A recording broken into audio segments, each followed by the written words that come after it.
Okay, so today we have to talk about behavior again. But it's about a game that isn't Dead by Daylight. This is Meet Your Maker, a post-apocalyptic first-person building and raiding game. And as a 7 Days to Die Satisfactory and Rust enthusiast, Meet Your Maker piques my interest in a very unique way.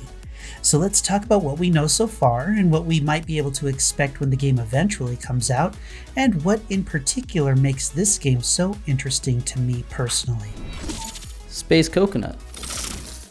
As much as it may surprise you, I'm not exactly a PvP fan. If I can help it, I'd much rather play with myself more often than not.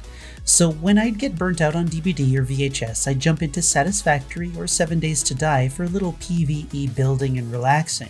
I used to play Rust, but I'm really bad at shooters, so I'd always fall victim to players with eagle eyes and great trigger fingers, but I could build a mean trap base. This is what you're literally doing in Meet Your Maker. You're building a colossal structure inviting raiders to come in and steal your red kryptonite while stuffing it full of traps, minions, and deadly encounters to farm their dead bodies for goodies. This is essentially a tower defense game with a literal tower you build from the ground up. And you don't have to be a great shot to defend against the invaders. Your base and your ingenuity defend it for you.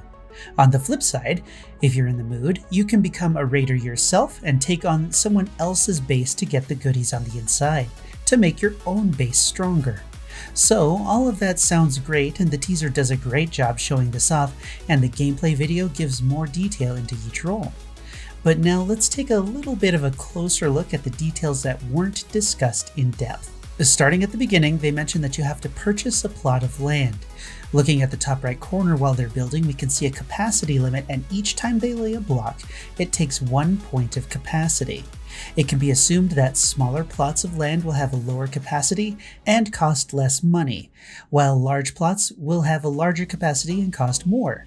I think a lot of people are going to enjoy the challenge of min-maxing this capacity to make a base as deadly as possible while utilizing every point of capacity to its maximum efficacy where no block is wasted. They don't mention what the currency is, how it's earned, or how land is purchased, so that'll be something to watch out for in the future.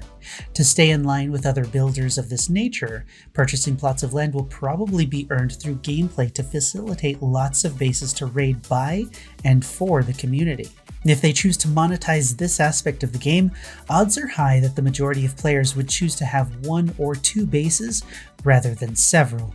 Cosmetics for the bases were mentioned, and as I watched them add decorations, I noticed that the capacity didn't increase, so you can paint and decorate the entire base without worrying about the capacity. However, I'd wager that this is where the in-game shop will be. This is behavior, and after the success they've found with the shop in DBD, there's no way the company won't include one here. The danger is whether future traps will be available in the store or not. Of course, I'd prefer all gameplay items were free from the chains of monetization, but you never know.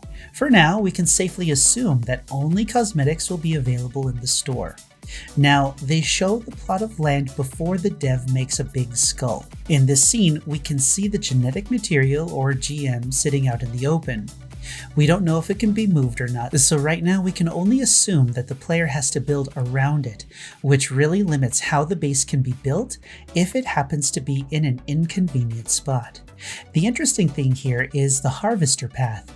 This mechanic ensures that raiders will have a path to get to the GM, and that the tower has a fair setup that won't cheat and make getting to the GM impossible through blocking it off completely.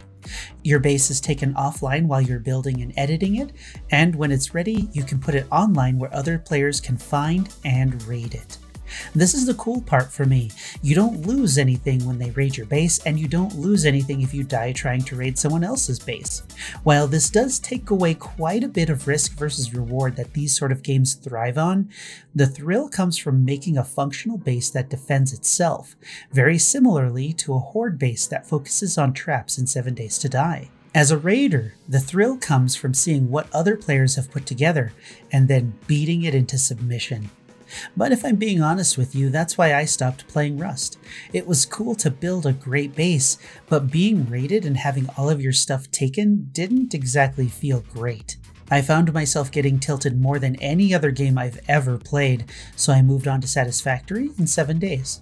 To help with refining your base, they've included a replay function where you can watch a raider's playthrough of your base to see how they got past certain areas, so you can change the areas to reduce their chances of success and farm more materials from those raiders to use for your own upgrades. The gameplay loop here is really interesting. It turns a base into a farm for your materials that will work while you're offline, and then you can go in and raid a base yourself to farm for different materials you might need for other upgrades. There will always be something to do depending on what you feel like doing at the time. In 7 days, you'll either spend time building your base to prepare for Horde Night, or you'll wander off into the wasteland to gather materials to build different things you need. I'm genuinely excited to see how this works out, but as usual, the devil is in the details, so I'll keep my excitement tempered for the day we find out more about this game, especially when it comes to buying more plots of land, their costs and benefits, along with how the resources will work with building a base in the first place. Meet Your Maker is going to bring in players like myself who enjoy this mix of relaxing and exciting gameplay, and I'm here for it. Let me know what you think of Meet Your Maker so far, and how you think it'll compare to Rust, Satisfactory, and 7 Days to Die in the comments below. Like the video if you liked the video, dislike it if you disliked it, and until next time, I'm Space Coconut, and you're welcome.